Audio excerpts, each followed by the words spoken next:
Welcome back to The Truth Factory. Since the inception of my channel, I've been addressing the issue of big tech censorship, and I predicted the slippery slope with free speech that we're currently sliding down now, knowing that first they would go for controversial people that most would be too afraid to defend, and then slowly move the goalpost. And this week, they went after Alex Jones.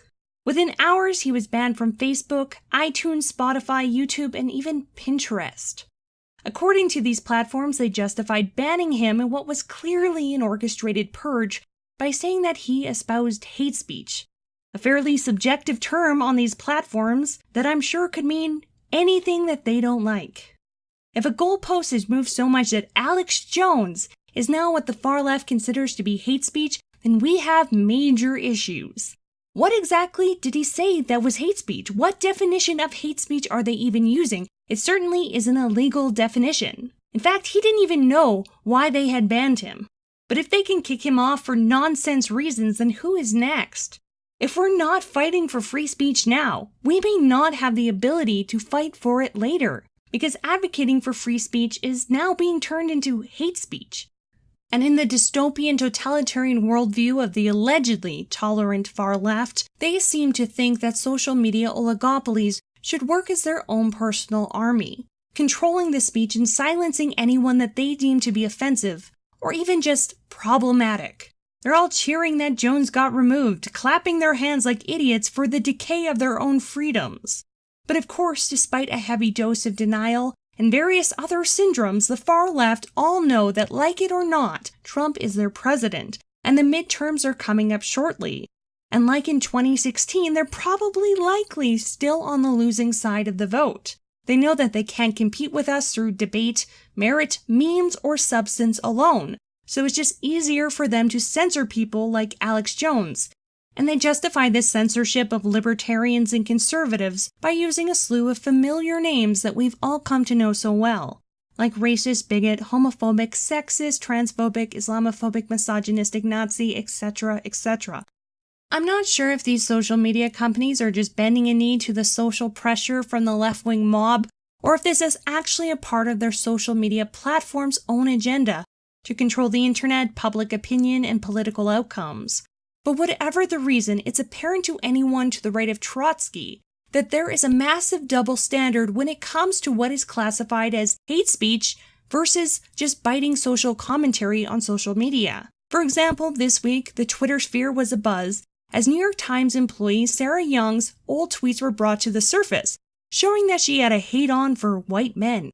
Twitter just didn't give a shit, and neither did her employers at the New York Times. Yet Candace Owens, a well-known black female conservative, took those tweets and changed the word white to Jew and black, so of course, she was instantly banned from Twitter. Sarah can say things like, "Oh man, it's kind of sick how much joy I get out of being cruel to old white men." But Roseanne Barr with the #1 show on television is cancelled because she said that Valerie Jarrett looked like an actress from Planet of the Apes, which I'll leave here for you to decide for yourself. John Hamm can make a video about how having white thoughts is a disease. I'm John and I'm an actor. And I have to confess to you that at one time yes, even I, suffered from white thoughts. But yet again, if he made that about black or Jewish thoughts being a disease, his head would be run through Times Square on a spike. I don't want any of these people to be silenced regardless of where they sit on the political spectrum. The continued success of those celebrities should be reflected by the consumer's decision on if they want to continue to watch Roseanne, or read the New York Times, or watch kneeling footballers or Alex Jones. Saying and doing controversial things may not be good for business, but they have the right to free speech, and you should have the right to be offended or not. If you don't like someone's content, then don't watch it, but don't make it so other people can't. Of course, the main argument in favor of the censorship is that these social media companies are private platforms, and they have the right to kick off anyone they want on a whim. And I typically agree with the argument that private companies have the right to refuse service, but only if there is competition where that customer can go for an equal or similar service. If it were just one of these platforms that booted him, then fine. But in this case, it was 5 of the biggest social media platforms conspiring together to ban him. There is no way that that was just a coincidence. This was collusion, which may actually be illegal under 18 U.S. Code 241 Conspiracy Against Rights, stating that it's illegal for two or more people to conspire to oppress or intimidate someone in free exercise or enjoyment of any right or privilege secured under the Constitution. And there are legal cases that set a precedent that contradict the narrative that these social media companies should be treated as private entities.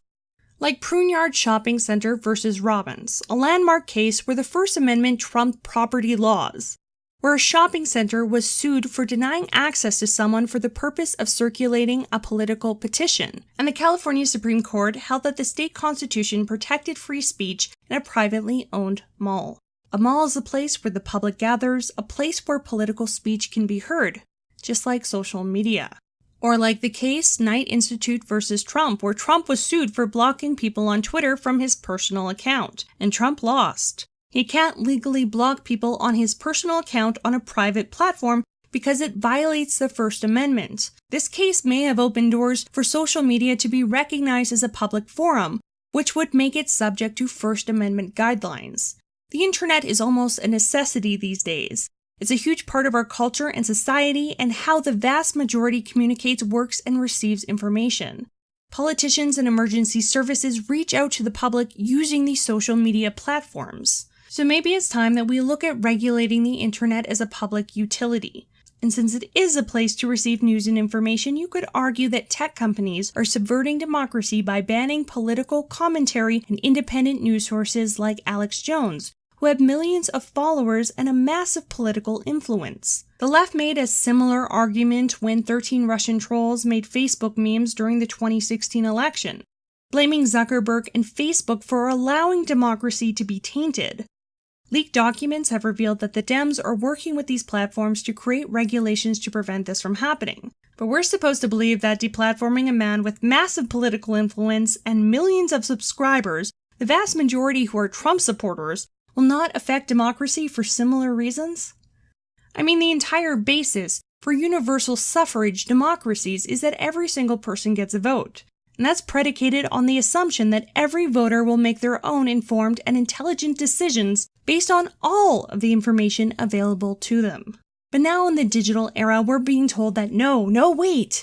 The free exchange for information on the internet is all of a sudden a bad thing, and we can't have all this quote-unquote fake news like Alex Jones or Twitter conservatives flying around confusing our voters. The legacy media, the Democrats, and these tech companies are straight up saying that democracy cannot and will not function unless state-controlled media tells the population how to think and how to vote, all while deleting dissenting opinions with a few clicks of a button. That doesn't sound very democratic, does it?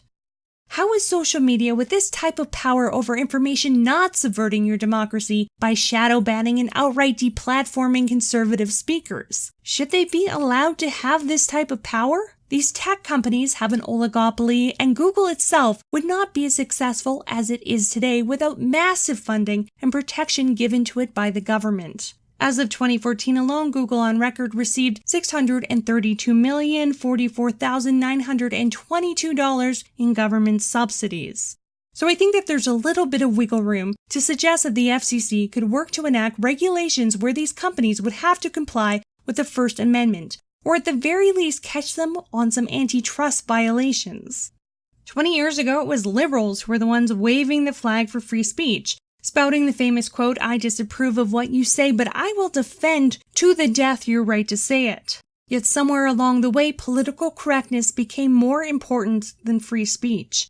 And as soon as these companies take the position of moral arbiter and start deplatforming people that they disagree with, it becomes the slippery slope that we're on now. This is why I was so critical of these companies during the net neutrality debate, because I knew none of them actually advocated for the free flow of information. And it was just about padding their wallets and gaining social credit. And now mainstream media is actually applauding these companies for stifling freedom of press and speech, which makes me wonder if some of them weren't actively involved in influencing the decision to take out Jones. It's no secret that they hate people like him, because the mainstream news is a failing model. No one subscribes to the New York Times or the Wall Street Journal. They've gone to this pay model where you can't read their articles unless you give them money. But instead of adapting to a market that's changing, they're just trying to find a way to ban everyone else. So they think that if they silence us all, they'll win. Ironically, that is what InfoWars is literally about. An information war, one that we're all currently fighting. If anything, this orchestrated purge of Alex Jones by social media companies just proves that Jones's conspiracy theory about these corporations being out to censor and destroy him was correct. But fortunately, this type of censorship does the exact opposite of what they want. It validates the need for people like Alex Jones and Julian Assange, because if someone is trying that hard to shut you up, there's probably a good reason for it. And this just pushes even more conspiracy theories, and I'm sure my comment section will provide plenty of interesting theories about why they really took Jones down. One of the only good things about this is that it just further exposes the corruption of these platforms and gives a little bit more of an audience to smaller platforms like BitChute and Gab. But let me know what you think of this situation. Do you think that these tech companies should have the ability to collude with each other to silence someone completely, or do you think that's horseshit? Thank you so much for liking and subscribing to me, and I want to give a special shout out to all my Patreon supporters. Thank you again so much and have a great night. Meow.